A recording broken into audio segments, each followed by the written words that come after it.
Hello guys, today I am telling you about plastids. Plastids are double membranous organelles. They are found in all plants and euglenoids. It is the largest organelle and these are having some pigments which are helpful to impart colors to the plant. On the basis of size, shape and color function, they may be of various types. On the basis of pigments, plastids are classified into three types: chloroplast, chromoplast and leucoplast. तो सबसे पहले हम देखेंगे chloroplast के बारे में। Chloroplast plastid का एक टाइप है and this word was coined bye simper in 1883। It is double membranous organelle and contains pigments likewise chlorophyll and carotenoids. Chlorophyll is green in color and due to this plants can perform photosynthesis, and carotenoids provide bright color to plant. Likewise tomato is red in color and capsicum are of various colors. Chlorophyll is responsible for trapping light energy which is essential for photosynthesis. Chloroplast is somehow similar to mitochondria. मैंने mitochondria के बारे में आपको बताया था कि mitochondria भी double membranous cell organelle है। तो chloroplast is somehow similar to mitochondria. कैसे? क्लोरोप्लास्ट जनरेट मेटाबॉलिक एनर्जी, जैसे कि माइटोकॉन्ड्रिया में भी मेटाबॉलिक एनर्जी जनरेट होती है। Chloroplast and mitochondria both are evolve through endosymbiosis. Endosymbiosis means इनकी जो ओरिजिन है कहते हैं कि प्रोकैरियोट्स के थ्रू हुई है and these are in symbiotic association with eukaryotic cell. Both have 78 types of ribosomes. Mitochondria and chloroplast both divide by replication occurs by division. However, chloroplast are larger and more complex than mitochondria, क्योंकि mitochondria में आपको देख रहे थे दो membranes थी, outer membrane and inner membrane, जबकि chlorophyll में तीन मेम्ब्रेन्स होते हैं। थैलेकॉइड मेम्ब्रेन भी है जिसकी वजह से क्लोरोप्लास्ट को हम कह सकते हैं क्वाइट कॉम्प्लेक्स है।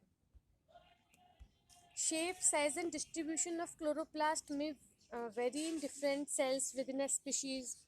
In higher plants, there are 20 to 40 chloroplasts in each cell, and its size is approximately 5 to 10 micrometer long. अब हम देखेंगे क्लोरोप्लास्ट के स्ट्रक्चर के बारे में। तो जैसे कि माइटोकॉन्ड्रिया में मिल रही थी वैसे ही इसमें दो मेम्ब्रेन्स हैं, outer membrane and inner membrane. तो outer membrane is permeable to some ions but inner membrane is semi permeable and it restricts direct entry of ions. So some ions are transported through this inner membrane by the help of transporters. The third internal membrane system is thylakoid membrane, and the thylakoid membrane forms a network of discs in which thylakoids are arranged in stacks called grana. तो यहाँ आप देख रहे हैं grana है, grana अगर मतलब और जो लास्ट है that is stromal lamellae. In particular, their three membranes divide chloroplast into three distinct internal compartments. Firstly is intermembrane space. Intermembrane space कौन सा है? आउटर मेम्ब्रेन और इनर मेम्ब्रेन के बीच का स्पेस इंटरमेम्ब्रेन स्पेस है। Stroma which lies inside the envelope but outside the thylakoid membrane. यहाँ आप देख सकते हैं स्ट्रोमा एनवलप के तो इनसाइड है but it is outside the thylakoid membrane, and the third is thylakoid lumen. Chloroplast stroma is equivalent in function to the mitochondrial matrix. Mitochondrial matrix के equivalent है chloroplast का stroma. It contains the chloroplast genetic system and a variety of metabolic enzymes, including those responsible for the critical conversion of CO2 to carbohydrates during photosynthesis. तो यहाँ पर ही CO2 का conversion होगा carbohydrates में, कहाँ? Stromal part में। तो जो क्लोरोप्लास्ट का मेजर फंक्शन है that is photosynthesis, but apart from photosynthesis chloroplast synthesize amino acids, fatty acids and the lipid components of their own membrane. Chloroplast में अपना भी एक जीनोम होता है जिससे कि वो प्रोटीन सिंथेसिस भी करते हैं। Chloroplast is also helpful or serves as a nitrogen fixer organelle. Here, reduction of nitrite to ammonia takes place, which is an essential step in the incorporation of nitrogen into organic compounds. The inner membrane of the chloroplast doesn't function either electron transport or photosynthesis. मतलब chloroplast की inner membrane का कोई role नहीं है photosynthesis और electron transport में. तो question पूछा जाता है कि इलेक्ट्रॉन ट्रांसपोर्ट होता कहाँ पर है. तो this electron transport system is located in the thylakoid membrane of chloroplast, and protons are pumped through this membrane from the stroma to the thylakoid lumen. So as a result ATP synthesis occurs. Chlorophyll molecules में complex porphyrin ring होती है with a long phytol tail, and a central magnesium metal is present in the center of chlorophyll molecule. This magnesium helps in the splitting of water. You must have heard splitting or breaking of water. So this breakdown of water provides electrons. Genes required for photosynthesis are present in chloroplast. Likewise, photosystem 1, photosystem 2, cytochrome BF complex, ATP synthase, and ribulose bisphosphate carboxylase, which is an enzyme. And rubusco is the most abundant protein on our earth.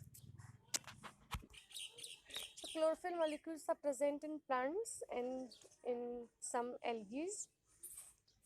Based on their function and requirement, chlorophyll molecules are also evolved, and you can see certain types of chlorophyll molecules.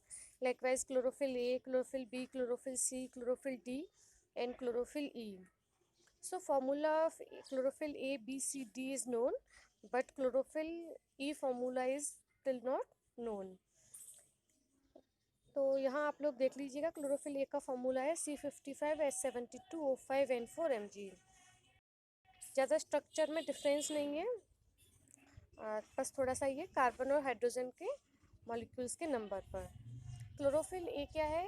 It absorbs more red light, और chlorophyll B it absorbs more violet red light. Chlorophyll A में methyl group होता है. ये सबसे ज़्यादा common asked question है. Difference between chlorophyll A and B, तो structure wise आप देखेंगे तो क्लोरोफिल ए में मिथाइल ग्रुप होता है और क्लोरोफिल बी में एल्डिहाइड ग्रुप में. Next plast is chromoplast, and as the name suggests, chrome is color. So chromoplast are colored plastids with yellow, orange and red carotenoids and other pigments. These are responsible for providing colors to flowers, ripening fruits, leaves, and some root like carrot. तो क्या है कि कोई भी मतलब plastid है, इनका interconversion हो सकता है. क्लोरोप्लास्ट में भी चेंज इनटू क्रोमोप्लास्ट. तो क्रोमोप्लास्ट भी डबल मेम्ब्रेनस ऑर्गेनेली है. यहाँ पर बस डिफरेंस क्या आता है क्लोरोप्लास्ट और क्रोमोप्लास्ट में? क्रोमोप्लास्ट में आप लोग देखेंगे थैलेकॉइड मेम्ब्रेन नहीं होगी, और क्रोमोप्लास्ट में आउटर मेम्ब्रेन इनर मेम्ब्रेन होती है similar to chloroplast, but it divides और लिंक्स थैलेकॉइड मेम्ब्रेन. और क्लोरोफिल मॉलिक्यूल नहीं है, यहाँ पर कैरोटिनॉइड्स प्रेजेंट हैं. तो likewise other plastids, chromoplast are also involved in different aspects of plant cell metabolism, such as synthesis of amino acids, fatty acids, and lipids, plant hormones, nucleotides, vitamins, and secondary metabolites. These like thylakoid membranes.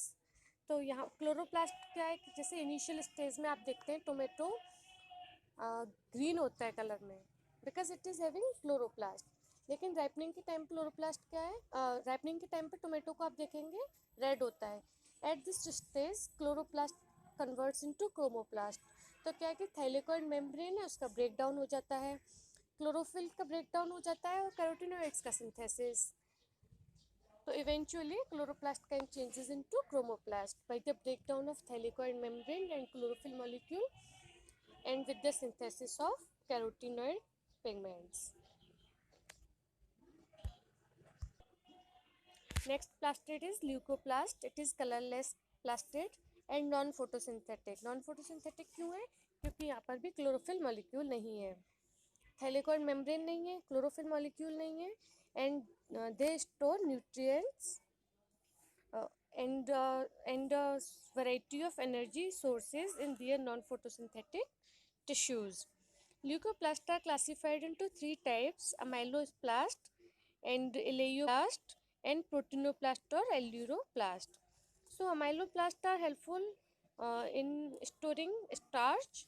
Eleoplast stores droplets of oils and aleuroplast stores proteins.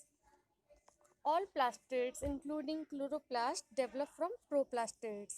तो सबका origin हुआ है वो proplastids से हुआ है.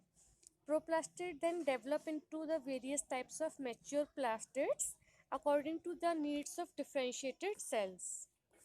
Thank you.